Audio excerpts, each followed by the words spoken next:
पूरे देश में 5 चरण पर मतदान हो चुके हैं। अब बारी है हिमाचल प्रदेश में चुनावों की।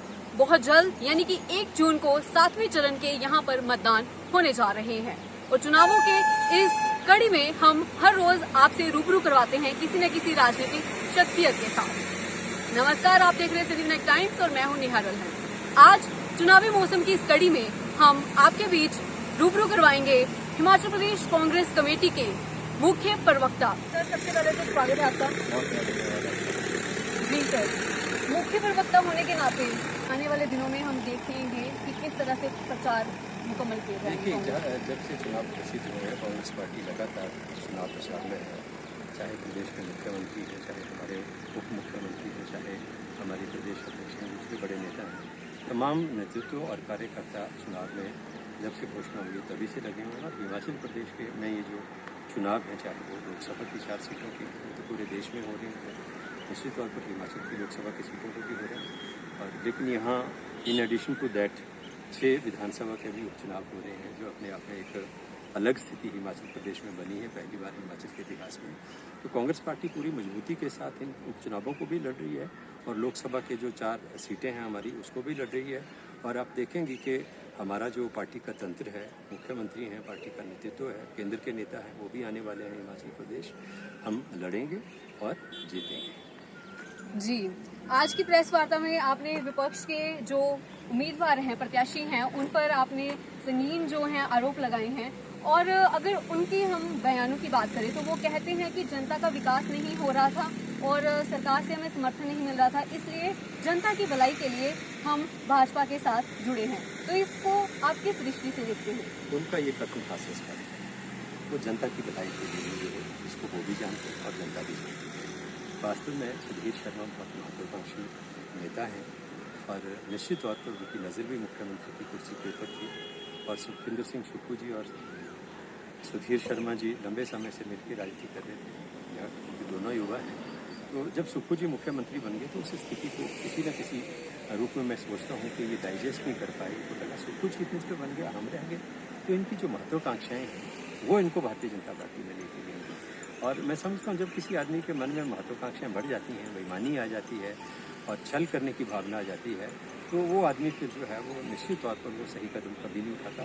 सुधीर शर्मा ने बहुत गलत कदम उठाया अपने राजनीतिक जीवन में। उनके पिताजी स्वर्गीय पंडित संतराम जी कांग्रेस पार्टी के बहुत सम्मानीय नेता थे, सारी उम्र गांधीवादी नेता रहे वो कांग्रेस और गांधी नेहरू परिवार के बहुत नज़दीक रहे और विश्वास था उनका। और उसी पंडित संतराम जी की वजह से ही इनको राजनीति में ब्रेक मिला, बड़े बड़े पद मिले, कैबिनेट तक मंत्री तक के बने।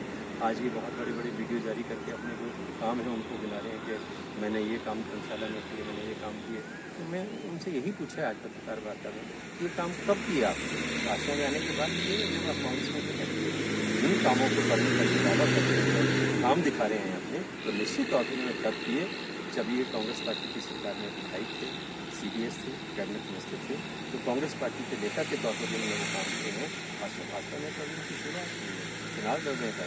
और निश्चित तौर पर ये कहावत है कि सिर मुंडाते ओले जो हैं वो बढ़ने वाले हैं।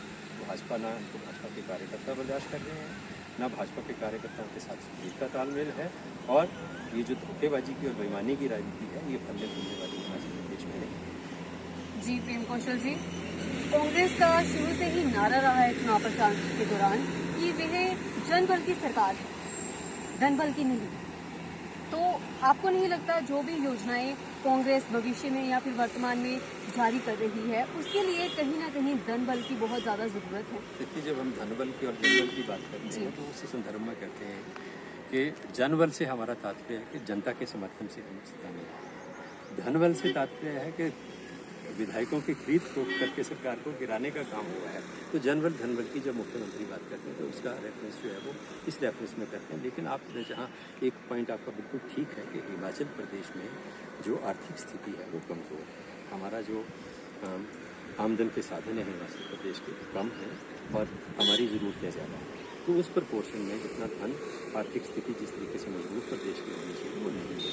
और उस दिशा में इसी चीज़ को ध्यान में रखते हुए मुख्यमंत्री ने कई ऐसे कदम उठाए हैं जिनके चलते आने वाले समय में हिमाचल प्रदेश आर्थिक तौर पर स्वावलंबी बने, अपने पैरों के ऊपर खड़ा हो, आर्थिक तौर पर हम मजबूत हों, हमें किसी के आगे हाथ लगाने की आवश्यकता न हो।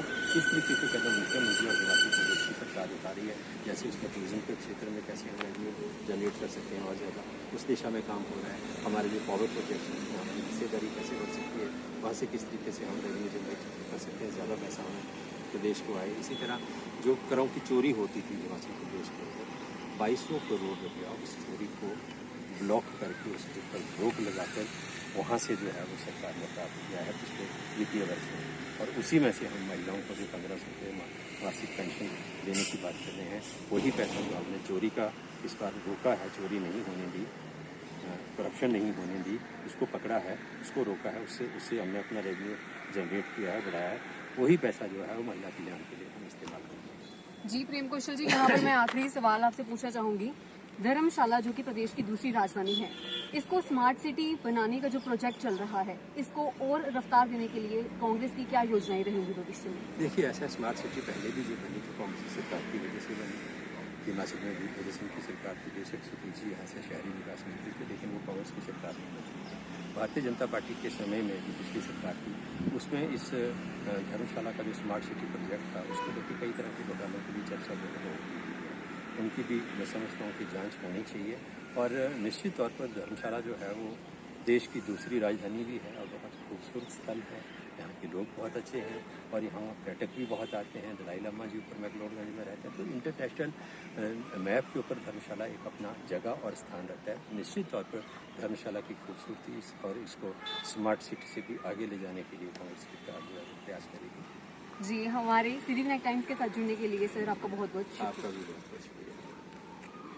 जी, तो ये थे हिमाचल प्रदेश कांग्रेस कमेटी के मुख्य प्रवक्ता प्रेम कौशल जी, जिन्होंने हमें कांग्रेस की आगे भविष्य में आने वाली योजनाओं के बारे में अवगत करवाया और साथ ही चुनाव प्रचार के बारे में भी बताया। और चुनाव के बारे में अपडेट्स के लिए जुड़े रहें हमारे यानी कि सिटी नेट टाइम्स के साथ। आज के लिए इतना ही, नमस्कार।